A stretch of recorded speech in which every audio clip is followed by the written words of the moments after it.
Welcome to this presentation entitled What is Panic and What is it Not?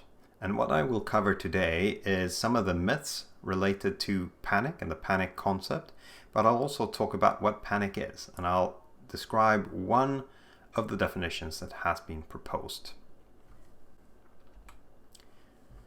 My name is Daniel Nilsson, and I'm one of the directors of a newly formed company called Fire Research Group, FRG, which is New Zealand based. I'm also a professor of fire engineering at the University of Canterbury in Christchurch, New Zealand. My area of expertise is human behavior in fire and evacuation. I've also worked quite a bit on virtual reality experiments, how we can do experiments with human participants in virtual reality rather than in the physical environment. But I also do some research on general fire safety engineering.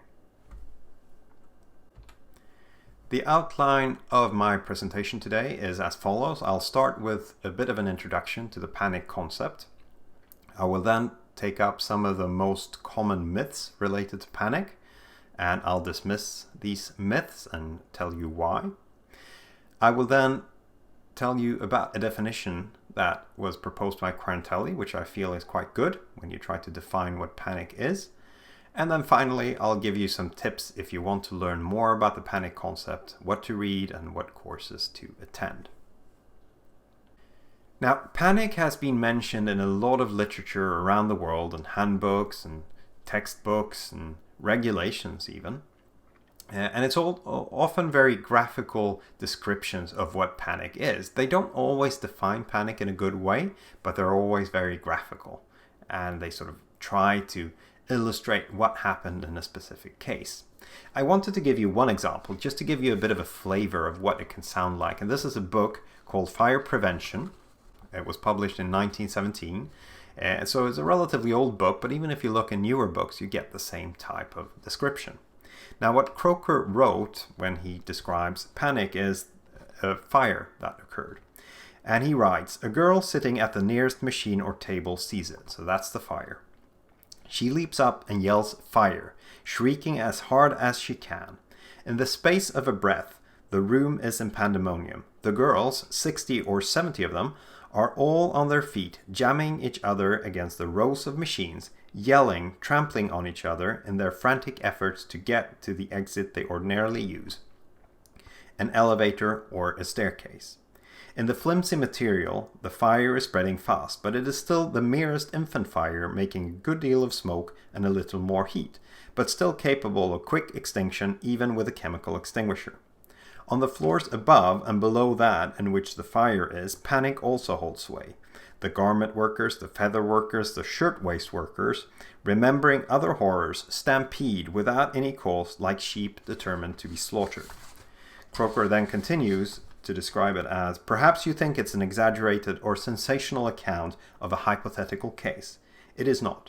Just this very thing happened in March 1911 at the Triangle Waste Fire in Washington Place." So what Croker says is that this has actually happened. I doubt Croker was there when it did happen, since he was working for the fire service and probably arrived later. But based on where people died, he draws the conclusion that this is what happened. Now, what we can say about this type of description is it's very, very vivid, very colorful, and it has an element of people could have dealt with the situation, but they didn't. So they panicked rather than doing the rational thing and extinguishing the fire, since it was a small fire, and they should have been able to, right? So that element of irrational behavior is often in these types of definitions. And then in this particular case, there is also a reference to animal behavior, which is quite common as well. Now, the concept of panic was criticized and has been criticized a number of times. Now, the most famous one is probably the one by Jonathan Syme, who criticized the use of the word panic in the area of fire engineering. Now, Syme's first criticism was that it's used in the media without actually explaining what panic is. So some examples here is a newspaper article from the New York Times in 1904, where apparently a woman usher stopped panic from occurring. So there was the assumption that panic would occur, but she behaved in a way to prevent panic from occurring. But it's not just from 1904. This is from The Age in 1971, where panic as ship fire kills 25. So apparently people panicked. And more recently, this is the BBC News, which in 2013 claims that Brazil nightclub fire survivors speak of panic. Now, if you read these papers and similar papers, there is quite often mentioned panic in these papers and in these articles, but it doesn't really say exactly what happened or why it was panic. Typically when it's described as that, well, there was a fire, people panicked, and then they evacuated, which seems quite the sensible thing to do. So how is that panic? Now, going back to Syme, he said that the way panic is used is not very good. It's often used as a scapegoat. So if you have a fire disaster, people died, and you're trying to find someone to blame, and you can't really find someone to blame, then you can blame the people by saying they panicked. If they wouldn't have panicked, it would have been fine. So it's used as a scapegoat, a way out. You're basically blaming the people who died. Since they panicked, hence they died. Which is not really fair, since often, and it's not really good for the fire investigation either, since if you just blame the people, you will not really know what was wrong with the building design. And it's never the people's fault. In reality, it's typically a building issue. Syme also criticized the use of irrational and said that it was very unfortunate, and it is not really looking at how people perceive the situation. And I'll explain why in a minute. Now, panic is equal to irrational behavior is a myth. So this is something that has been dismissed by the research efforts that have been done in the area. So panic is equal to irrational behavior is a myth. Irrational behavior does not really link to panic at all. Now, before we go into this, what is really irrational behavior? Well, irrational behavior would be when you have information about the room. So you know that there are two exits. You know that one exit is better to use than the other one, and then you choose to go out through the bad exit. Now, the question is, does that ever happen? Do you ever have that perfect information and you decide to go for the bad one? Well then, no. I would argue no, since if you had that information, you would go for the best option. If you choose something, it's for a reason.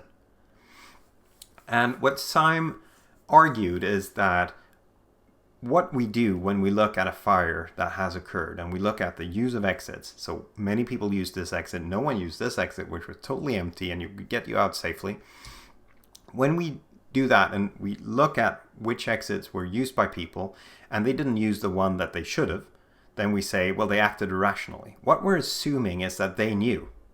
That they knew there were two exits, they knew which one was best, and they chose the worst one. Looking at their behavior, they probably didn't know. They probably only saw one exit, or they came out in from one entrance and they tried to get out the same way they came in, and they were totally unaware of the emergency exit, which turned out to be the best option. They didn't know it was the best option. So we're looking at it in retrospect, and in retrospect it seems illogical, but from the person's perspective they might not have known. And this is often the case. They didn't know. They took the way out that they knew, rather than stopping, looking around, maybe looking behind a drape, and yeah, there was an emergency exit there. Well, they didn't know. And if we do this attribution error, then there is a risk of using panic as a scapegoat. Now, one case that I wanted to highlight, which is in the paper described quite clearly in the paper that I will suggest you read later on, the one by Faye from 2012, is a situation where there was a fire in an office building, and there was a class in one of the rooms in the office building, and the class attendees were mainly senior citizens. Some of them had respiratory issues, and they were prevented from evacuated from their classroom by smoke. Now, what they did was, well, the story is that a person in the adjacent room said that they all panicked. This group of people all panicked. And her reasons for saying they panicked was that there was a lot of arguments and a debate, and then someone threw a chair out the window. And this was on the third floor. The chair was thrown out the window, it broke into pieces, and there was a lot of yelling. And she said, well, this was clearly panic, right? Throwing a chair out the window. Why would you do that in a fire situation? So from the other person's perspective, the one who was not in the room, it seemed to be panic. However, she made an attribution error. So what happened in the room was that the senior citizens, they were prevented from evacuating. One of the senior citizens, he had respiratory issues. He had tuberculosis when he was younger. He didn't want to walk out through the smoke, and they had been prevented from exiting the room by the smoke. And then they argued, could we then jump out? It's the third floor. We're senior citizens. We can break a hip if we jump out. Well, let's do an experiment. Let's throw the chair out the window and see what happens to the chair. If the chair breaks, I'm not going to jump out since my hip will break as well. So they threw the chair out the window. It broke. And they decided not to jump out the window. So this is quite rational. They were senior citizens. They couldn't evacuate any other way. They tried to throw out the chair. They did a scientific experiment to see what happened to the chair. And it broke, and they decided, no, we're going to wait for the fire service. So the observer of the group would say they panicked, but they said they were very rational. They were emotional, since they were thinking that they might die, but their decision-making was quite rational. So irrational is typically an attribution error. It's us looking at the situation saying they could have chosen this, but from their perspective, they typically only had one option, and they chose that option. Or they explored, and in this case, they did a scientific experiment, which is very rational, a very rational thing to do. So the myth that panic is irrational behavior, that is a myth. There are other panic myths as well. Some of them I'm going to take up now. So one of the first one is that panic will spread as a disease. So if you get one person who panics and freaks out, then that spreads through the crowd and everyone gets panic. Although it is true that people do look at others to understand the situation. So if someone evacuates, you understand, well, it's probably a serious situation. I need to evacuate. We haven't really seen much evidence of panic spreading in this way. So the example that is quite clear and that dismisses this is actually the World Trade Center attacks. And what happened during this event was that people, when evacuating in the staircase, they were quite stressed and they were evacuating through low visibility conditions. And a couple of people said that, oh, we're going to die here. What happened? Did it spread through the crowd? No, not really. What happened was that people helped these people. They tried to calm them down. They tried to reason with them. And it was a relatively calm and comfortable, well, not comfortable, but it wasn't a panic situation when people evacuated. So we can dismiss the myth of panic typically spreading like a disease through the crowd. The second myth is that we should limit the information to people to prevent panic. Now, this is actually in textbooks and regulations, quite old, but still, it started in regulations, and it is quite inappropriate to try and limit the information to people. What we found instead is that if we tell people what is going on, they take the situation more seriously and they act quicker. If you don't tell them what's going on, they start questioning, and it takes longer time for them to decide to evacuate. So it could actually be counterproductive to not tell them what's going on and try to lie to them or hide the truth as long as possible. So it's not a good idea. And we can tell people there is a fire typically, since they will not panic. They will probably question, like, is that really true? But they will take the situation more seriously. So you should tell people what's going on. Now, the final one is that crowd crush is the same as panic. And this is a mistake that is often made. So you have a crowd crush situation and you say that, well, since we have a crowd crush, there was probably panic. But one is not necessarily related to the other. Now, the example I want to take up is the Love Parade, where there was a crowd crush situation. And sometimes the newspapers actually did write that there was panic during the Love Parade. And yes, the people being crushed in the front probably felt quite stressed. But the crowd crush wasn't really a result of panic. It was a result of crowd flow. So you had flow, opposing flow, and many flows meeting. And that made the pressure build up at a certain point. And then you increase the density and people couldn't evacuate. So it wasn't really panic that caused the crowd crush. Then people could be quite stressed as they were being crushed, but it was a flow phenomenon. And often that's what we see. When we have a crowd crush situation, it's a flow phenomenon rather than a panic situation. So crowd crush is not the same thing as panic. Now we've talked about what panic is not. What is panic then? Well, one definition that I really like is the one by Quarantelli in 1954. Now, Quarantelli derived at his definition in a slightly different way than you would be used to as a researcher, perhaps. So what Quarantelli did was that he looked in a database and tried to identify cases that he would classify as being panic. He then analyzed these cases and tried to find trends in the data. And after doing this, Quarantelli derived a definition of panic, which is as follows. So he said that panic is an acute fear reaction marked by the loss of self-control, which is followed by non-social and non-rational flight behavior. Now we're going to go through this definition step by step to see what these different things actually mean.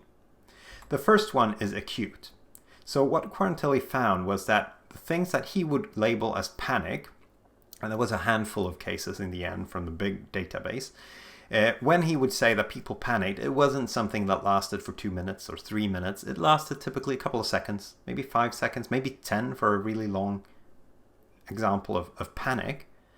Now, if it's that short, if that's what Quarantelli saw, is it really a problem in a fire situation? If everyone panics for 5 seconds, or you initially have this startle reaction, you don't know what to do, and then 5 seconds later you calm down, you say, okay, I need to exit and I should exit there. Is that really relevant from a fire safety engineering point of view? Will we ever have mass panic? Could this be the explanation that we don't have spread of panic in a crowd, since it's only 5 seconds per person and it cannot spread quick enough to get mass panic? So acute means very short. He also said that was a fear reaction, so there was an emotional component. People felt stressed. So definitely a fear reaction of some sort, and this is what people typically pick up on. They usually always mention fear when they are asked to define panic. So it's a fear reaction marked by loss of self-control, so you're not as self-controlled as you used to or usually are. And this results in something that Quarantelli called non-social flight behavior. Now, Quarantelli makes the distinction between antisocial and non-social. Some definitions of panic say that people become antisocial. Antisocial would be hitting other people to get ahead. Non-social would mean forgetting the social bonds. So if you're there with someone, you're evacuating together, you're holding someone's hand, and all of a sudden you get panic, then you would let go of that person. You would forget that you were there with them. And there have been examples in extremely stressful situations where you forget the fact that you're there with someone. So you let go of your girlfriend or boyfriend and you walk out. So rather than antisocial, which is a myth, it might be non-social. Quarantelli also says that it results in non-rational flight behavior.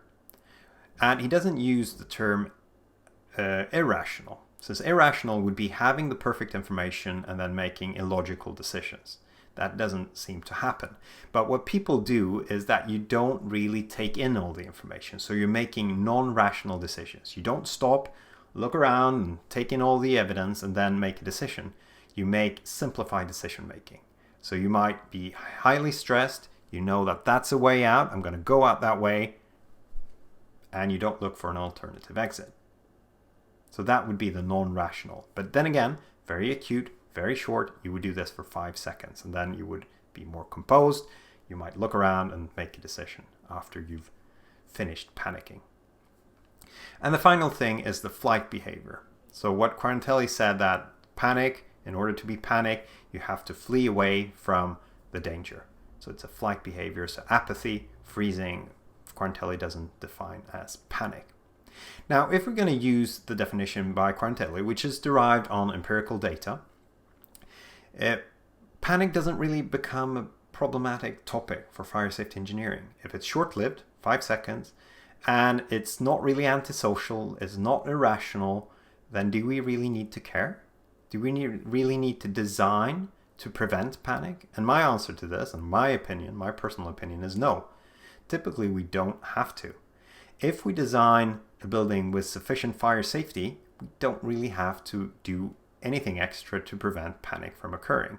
Panic becomes a bit of an academic problem. It might occur in highly stressful situations, yes, could be the case. But for those highly stressful situations where you have flames going up behind you and you have flames over your head, something has gone seriously wrong in your design. So in a design perspective, I would say we don't really need to care about panic. But that's my own personal opinion. Did you think this lecture was interesting? Do you want to learn more? Here are a couple of suggestions. What I suggest you do first is to read some of the publications that deal with the concept of panic. I would suggest that you first read Jonathan Syme's publication from 1980s called The Concept of Panic. This is the paper where the panic concept, as it had been used up until then, was criticized. I would then suggest you read Quarantelli's definition from 1954. This is not fire specific, it's just panic and disaster situations in general. And the publication is called The Nature of and Condition of Panic. And this is where you can find Quarantelli's definition of panic. If you're interested in more fire-specific things, then I would suggest Fay et al. From 2012 called Panic or Not in Fire, Clarifying the Misconceptions. This paper contains a lot of good examples of what panic is and what panic is not, and examples of people labeling something as panic and then why they did so and why it's not panic. So it's a really good publication and very fire specific and fire evacuation specific. If you're keen to learn even more, then I suggest taking a course.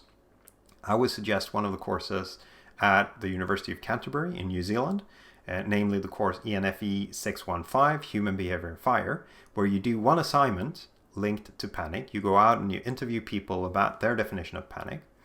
We have discussions about the panic concept, and there is a lecture about panic as well, which gives you sort of a complete picture, and it gives you the chance to discuss what panic is and what it is not. Now, to summarize my presentation today, we had a bit of an introduction to the panic concept. We talked about the most common myths. There are more, but I took up 4 common myths and dismissed them and showed you why they are myths. I then presented a definition of panic, namely the one by Quarantelli. And this is based on empirical data, so looking at different behaviors and trying to figure out what a good definition of panic would be. And given this definition of panic, which is based on data, panic doesn't seem to be a big problem for fire safety engineering design. And then finally, I gave you some tips. If you wanted to learn more about panic, you could either read literature or you could take a course which deals with panic.